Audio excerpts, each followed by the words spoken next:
Running back Ronnie Wingo ran very hard last week on his first 100-yard output of the season versus Troy. He's also a very reliable receiver out of the backfield. This game is going to be huge for him. He's going to have his whole skill set. I'm looking forward to watching is the Arkansas game against Alabama, where Arkansas has been playing in some big games in recent years. They're not going to be intimidated going into Tuscaloosa, but this is really where we find out about a couple things. Number one, is Alabama a national championship caliber football team going up against a team like Arkansas? And is Tyler Wilson, with a lot of weapons around him, ready for this kind of environment and ready to be able to compete with Bobby Petrino, who can make the pick? They were partying like crazy last year in Fayetteville for 3 quarters until Alabama rallied to break their hearts with a couple of late interceptions against Ryan Mallett. Today is the SEC opener for the Crimson Tide.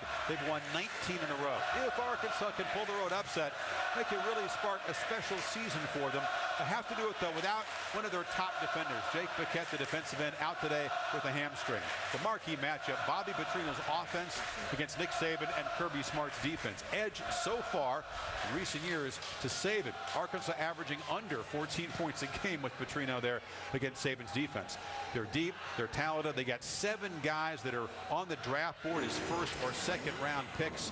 Almost half of their opponents go 3 and out. It's ridiculous. They've allowed 18 points and 510 yards in the 3 games. But Arkansas, they bring some weapons. Tyler Wilson, his first SEC start on the road, no less. He's been sacked 7 times. Got to protect him better. Got to get Ronnie Wingo going.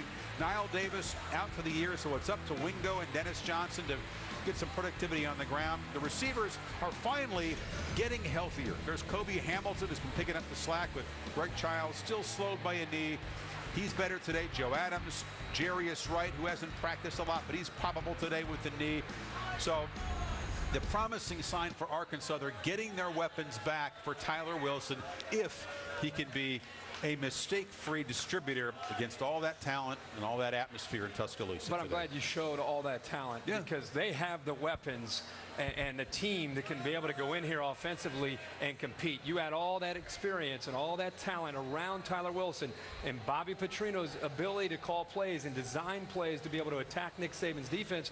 Arkansas feels they have a chance to be able to execute, but at the end of the day, it's going to come down to Tyler Wilson and whether or not he's going to be able to settle in on the road and be able to make a play. Let's take a closer look at Tyler Wilson in the year of the quarterback, brought to you by Degree Men. First thing he brings to the table is accuracy. Now, this is against Auburn last year. He didn't start the game, but he came in to play the game. The accuracy downfield as he recognizes man-to-man coverage and finds Wingo manned up against the linebacker, gets it to him downfield. The arm strength to be able to push the ball, drive the ball down inside the teeth of the defense and be able to make that vertical throw between the safeties to Joe Adams. Great throw there. You know, he's 25 for 34, by the way, against Auburn last year on the road. And this is the thing all coaches want to see. Does he have the toughness to sit in there? The Auburn players coming in about to lower the boom. He's able to sit in there, make the throw. Relies on his man Childs to make the play to be able to come up with a catch, but he showed the willingness to be in there, and I think that's a big thing. So Tyler Wilson has what it takes. The problem is he's on the road, and he's going up against this defense. Now, we understand Bama played Penn State and North Texas, but these numbers are impressive. The third line down, 3 and outs, you realize that they have forced nearly 50% of the downs that they have faced 3 and outs. So the opponent has not been out on the field very long before they're heading to the sideline.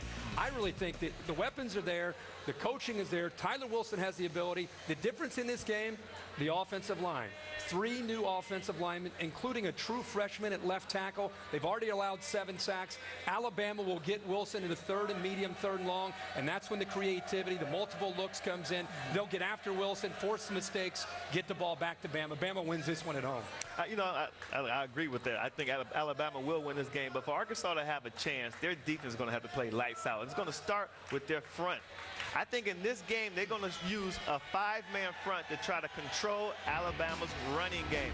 They're going to have 2 defensive ends, 2 defensive tackles, and a nose guard. What that does in this situation, it kind of clogs the running lanes. This is when they used it last year against Mark Ingram in Alabama. They used it earlier this season, too, to show it, put it on tape.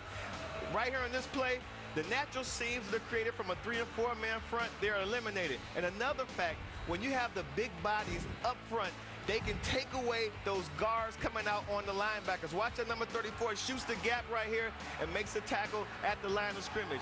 That's going to be key for Arkansas's defense in today's matchup. That 5-man front trying to control the line of scrimmage. Even if they don't make the play, they can have their linebackers shoot the gaps and then make tackles in the backfield at the line of scrimmage. Desmond, that's a good point. I tell you, Arkansas has a shot at Alabama, especially if they continue to start fast. They outscored their opponents 84-10 in the first half. They also averaged 47 points a game. But the problem is Alabama is #1 on defense. And when in doubt, go with defense. Alabama wins this one, but closer than the experts think. I don't think he can score a lot. So experts, closer than the experts think. They haven't been explosive yet. They use short fields to get touchdown drives against Penn State. I mean, let's forget the North Texas game against quality opposition. So a close game, huh? Yeah. I like what you say. Courtney Upshaw, Dante Hightower, they're watching tape. And they saw that old true freshman Mitch Smothers up there. And they said when they see him, boom, load up on that side. He's a future All-American, but the reality is he's still a true freshman. Exactly. I mean, he's a great player. Protecting the blind side's an issue for Tyler Wilson. Alabama can't score a lot against anybody so far. They don't need to. Well, they got a big game. They got a big game next week. You know where Alabama goes. The Swamp. Take on the Mighty Gators. They take on